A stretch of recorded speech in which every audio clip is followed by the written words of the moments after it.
if you believe that those that are in power in Nigeria today would ever contemplate the possibility of giving power to an Igbo man in 2023 or thereafter, then you still haven't fully understood the challenge and the problem that we have in this country today. You need to understand that the mindset of some of these people, not all, some, but those that and unfortunately for us though, in 2015, everything changed because Nigerians elected, in quotation marks, a man that had, again, I say it again, a different worldview and went back to the pre-1966 disposition and mentality of things. And that position was that Igbos cannot be trusted. Igbos have no rights. Igbos are members of the, he called... Hello and what's up guys? In this video we are diving straight into a powerful and eye-opening throwback clip. Words from a prominent Yoruba man who doesn't hold back. He lays it all out, raw and real, about why the Igbos may never be allowed to become president in Nigeria. Now, this isn't your usual political talk. This is deep. He explains why some powerful people at the top are seriously against Igbo leadership and how this goes way back to our painful history as a country. Guys, the purpose of this video is not to cause division. It is to open your eyes to a truth that many Nigerians are scared to talk about. A truth that has been hidden for too long. This man, someone who understands politics very well, breaks it down. He says, if you believe that those currently in power will ever allow an Igbo man to lead Nigeria, then maybe you don't fully understand what's going on. He points fingers at a specific clique, not all Fulani, but the group that Buhari himself represents. According to him, their mindset is clear. The Southeast is a threat and the people from that region must be kept down at all costs. Let that sink in. It takes us back to 1966, yes, that far, and tells us how the same mindset has existed for decades. During the counter coup in July 1966, over 300 Igbo officers were unalived in one night, including the Igbo head of state. The man says Buhari himself was part of that time, and so were others who still hold power today. Then came the massacre in the north. Not 30,000 Igbos, like some reports say. He claims it was closer to 100,000, with women and children brutally unalived. And when Igbos ran back to the east for safety, Murtala Muhammad reportedly warned the army to march in and wipe them out. Luckily, Gowon refused and tried to negotiate peace, but it didn't last. The civil war broke out and 3 million Igbos were unalived, including 1 million children. Yes, you heard that right. 3 million Nigerians from the Southeast, civilians, were wiped out. That is genocide. That's ethnic cleansing. And this Yoruba man says every part of Nigeria, including his own Southwest, shares in the blame. But it didn't stop there. After the war ended, instead of saying sorry, what did Nigeria do? Their properties were taken. They were told, here is 20 pounds. No matter how much they had in the bank, that was it. And then they were told, no victor, no vanquish. But the scars never left. Guys, this video is not just history. It is a shocking reminder of why till today some powerful people do not want an Igbo president. It is about control. It is about fear. It is about deep wounds that were never healed. And this Yoruba man, not an Igbo man though, is the one saying all this boldly.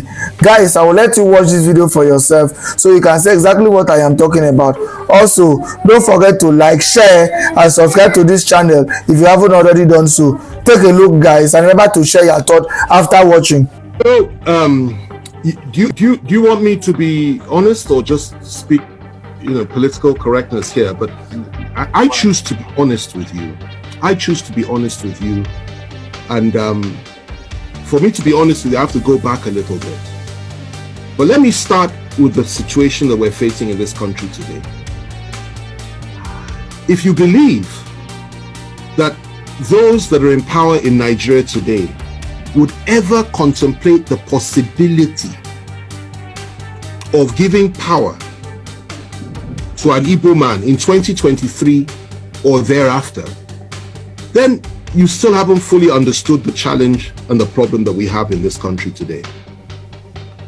You need to understand that the mindset of some of these people, not all, some, but those that Buhari represents, that is his own clique within the Fulani ruling class, not all Fulanis, but his own clique, who are in power today. Their mindset is that the most dangerous people in this country and the people that they must suppress more than any other are the people of the Southeast. And you need to understand that before the Civil War, and I need to go back in history because that's a damn good question and it deserves a clear answer, a thorough answer. Let's go back a little bit. Before the Civil War, these same people, he, for example, was active then. And you need to remember the role that they played on the night of July 29th, 1966, when the Northern Officers counter coup took place. And 300 Igbo officers were killed in one night, including an Igbo head of state. He was involved. And many of them that are running this country in that cabal today were involved or supported it. They said it was to pay back for what had happened in January 15th, 1966. Now, after that, what happened? The same people unleashed their people on Igbo civilians in the northern part of this country, and the figure that is often cited is 30,000 were. It's not true. Closer to 100,000. Not only were they killed, people, women had their stomachs cut open, and little babies were pulled out and their heads were dashed against the wall. That is what they did then in 1966, before the Civil War. And the Igbos were slaughtered like flies all over the north by these same people. They went rushing back to the east, where they believed they were safe. And the position was this: the leader of the core northern Muslims within the army, Murtala Muhammad, urged Gawan, who was head of state, to march on the east immediately and wipe out the Igbos. Gawan, to his credit, refused to do that and said, no, let's negotiate. And the negotiations started. They broke down, then there was a civil war. In that civil war, 3 million Igbos were killed by federal forces. They were killed by all of us. I'm from the Southwest. I take responsibility for that, as every other Nigerian ought to. Civilians, not soldiers. 3 million, including 1 million children, subjected to genocide, subjected to mass murder, subjected to ethnic cleansing by us. The war ended. We did not apologize. Instead, what did we do? What did we do? We took all their property in the name of abandoned property. We gave them £20, even if they had $1 million in the bank. And we said, come back, no victor, no vanquished. Biggest lie from the pit of hell. There was a victor and there was a vanquished. And we all know who was who. They came back into Nigeria and we reintegrated them.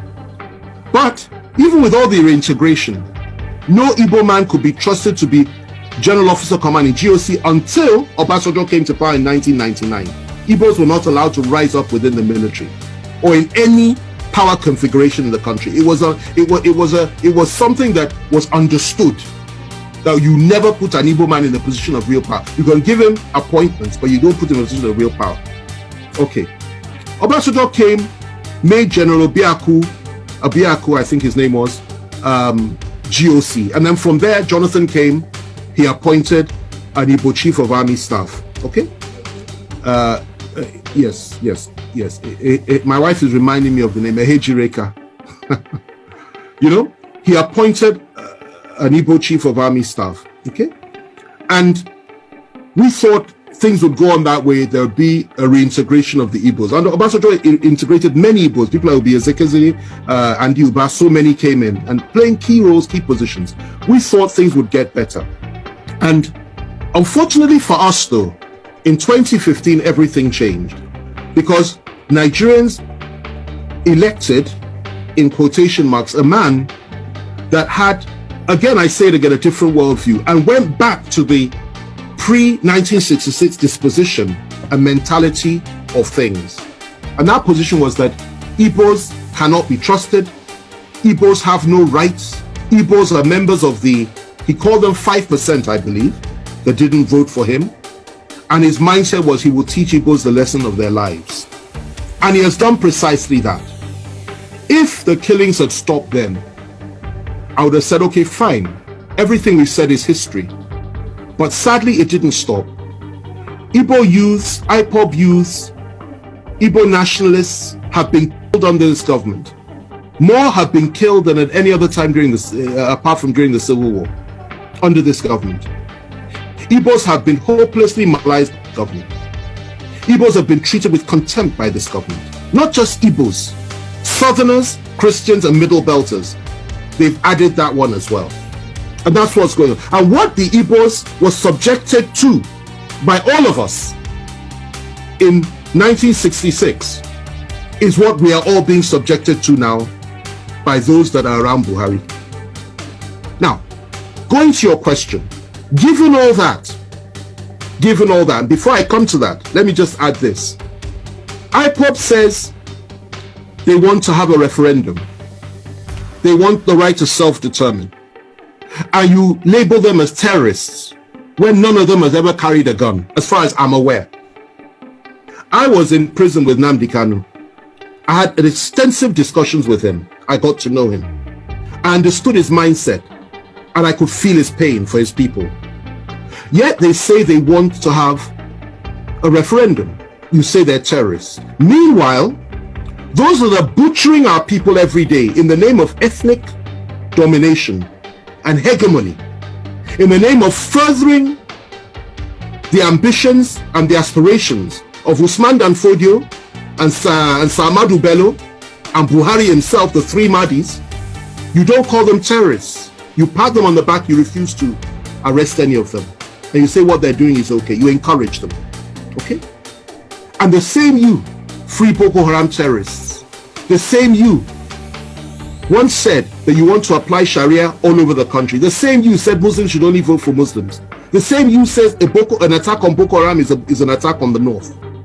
The same you has said so many things which implicitly are on line and on all fours with the Boko Haram philosophy. These are the people that have been ruling us for 5 years. And the same you has empowered the Fulani to a point that they have everything now. And you really believe that those people in 2023 will sit down and say that they will allow a situation to arise whereby the one they hate the most can possibly take power in this country? They will not allow that to happen. Now, if you ask me what I think that would be the way forward as an individual. That if you really want to appease the Southeast, indeed the people of the South, why on earth not? Why shouldn't we have that? But the reality is that those that control the levers of power are diametrically opposed to that philosophy. They don't pretend not to be. They will never deny it. And they're not even hiding it. So they won't allow that to happen. What they will tell you at the very best is possibly will give vice presidency to the Southeast. And in a situation like that, if they did that, and the northern president came to power, and something happened to him, I assure you they will never let an Igbo man take power. It's their mindset. Even the one that's there now, the Yoruba man that's there as VP. If anything happens to Buhari, I doubt very much they'll let him take power. The position that they have adopted is that power must remain in the north, in perpetuity for as long as possible. And they have rationalized it over and over again. So that's the situation that we're in. But left to me, two things. The first thing is this. That would go a long way. Okay, the election is over. We have been taught bitter lessons. Lessons I don't know when we'll be able to forget, but we've been taught all the same. We have learned that in times like this, wherever you live in Lagos is not actually where you can claim to be your base, because you can be told to go back to wherever you are originating from. We used to think that in Nigeria, your state of origin doesn't really matter politically. I mean, you can, when you want to exercise your civic vote, that's your civic right, that you can vote wherever you are. But this election, especially the gubernatorial election in Lagos State, has taught Nigerians in Lagos, that is not true, because you can be told in front of the security agencies to go back if you don't look like a certain tribe of people. Don't get this twisted. I'm not talking about Yoruba people. I'm talking about the thugs who are working for the political power in place. Now, for my Igbo people, I want to tell you people something. This is a big clarion call for you all. It is time for us to begin to think home. They said it's not their land, it's not your land. We are never in contest with it. We never ever wanted to contest who owns this land. We just wanted to do business and maybe contribute our own quota in the democratic process in Lagos State. But they said no, fine, it's time to begin to think home. Guys, look at the Northerners. How many of their companies are in Lagos? Just a few. Even those few, you can allegedly say that a lot of people from the south invested in those places. They keep everything home. Why can't we do the same? We have scattered our powers too much. In population, our population is scattered all over Nigeria, and the home front is kind of smaller in number.